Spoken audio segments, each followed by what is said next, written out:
President Biden is touting the signing of his first major legislative achievement, the American Rescue Plan. He appeared alongside Vice President Harris and congressional Democrats in the White House Rose Garden on Friday. The ceremony marked the beginning of a push to sell the $1.9 trillion package to the public.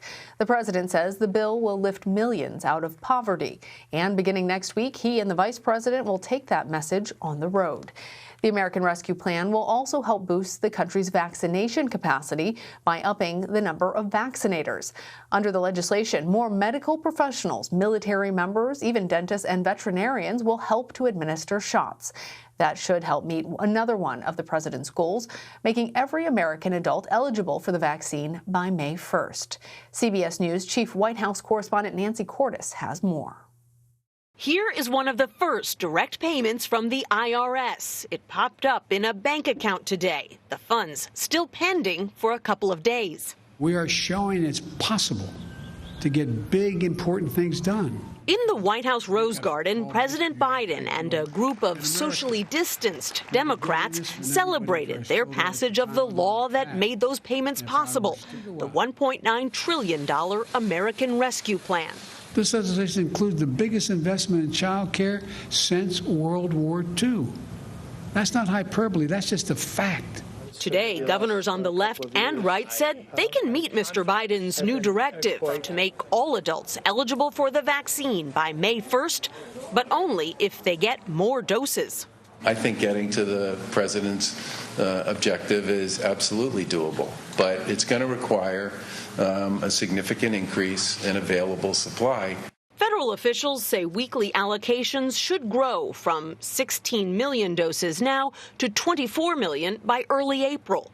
White House COVID coordinator Jeff Zients. The next couple of weeks of supply overall are relatively flat before supply really starts to accelerate towards the end of the month and then into April and into May. The White House announced it will help states handle the surge by doubling the number of pharmacies in the federal vaccine program to more than 20,000, and by authorizing more qualified professionals to administer the vaccine, including dentists, optometrists, and veterinarians.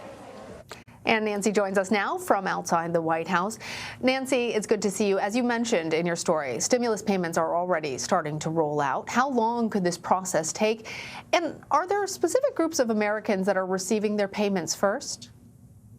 Yes, the IRS told reporters this evening that obviously people whose electronic bank account information is on file with the IRS are going to be the first in line because it's just easiest for the IRS to get that money to them. And so we know of individuals who are already starting to see the money appear in their accounts. But the IRS also said, if you don't see the money, don't be concerned because these payments are going out in batches. And of course, paper checks or debit cards are going to take even a little bit longer, but should start going out by the end of the month. And beyond that, Lana, they said if people do have questions about their payment and when it will arrive, they can actually go to a new tool on the irs.gov website that is labeled Get My Payment starting on Monday.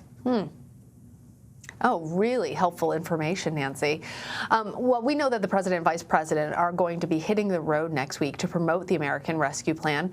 What can we expect to hear from them during those events? And can you tell us anything more about what they're hoping to really accomplish in selling this bill that's already passed? Sure. Well, the bill right now, we know from polling, is fairly popular, but we've seen changes before. I mean, think about Obamacare and how its popularity has gone up and then down and then up again over time. They want to ensure that this law remains popular. And so what they're going to do is go around the country.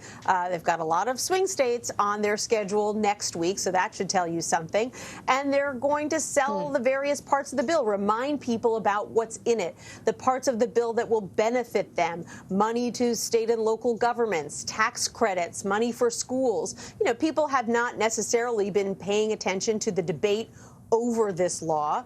And so what this administration wants to do is it's very proud of this accomplishment. It is its first major legislative accomplishment, and it wants to remind Americans who got it done and what it's going to mean for them, because there will also be Republicans who are going out there and arguing that this is a waste of money, that it is going to be borrowing from our children and grandchildren and running up the debt. And so the administration knows it is going to need to counter this message, because this is something, after all, that Democrats are going to want to run on in the midterm elections starting in about a year. And so it's really important to this White House and to Democrats that even though the bill has now passed and it's now been signed into law and the checks are going out, the president and the vice president and the first lady and the second gentleman and members of the cabinet are all going to be out there in the coming weeks selling this law.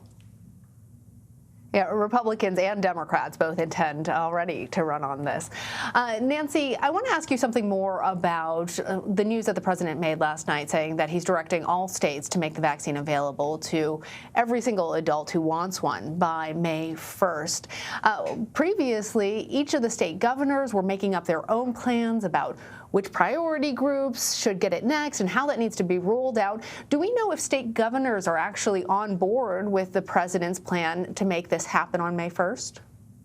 By and large, the ones that we heard from today are on board. In fact, some of them said they think they could actually get to that goal of May 1st even sooner. And that's part of the reason that the White House chose May 1st, because they knew that states would be able to work through the backlog of priority vaccine recipients by the time May 1st rolls around. Interestingly, what we also heard from governors from the right and the left is that while they're very optimistic about being able to meet the president's directive, that of course it is going to depend on the supply. They say that they have the ability to administer more vaccines right now than they have doses. And so they say as long as the supply is going to ramp up the way the White House says it is, then they feel that they'll be in a pretty good position to make that happen, to make all adults in their states eligible to get the vaccine by May 1st.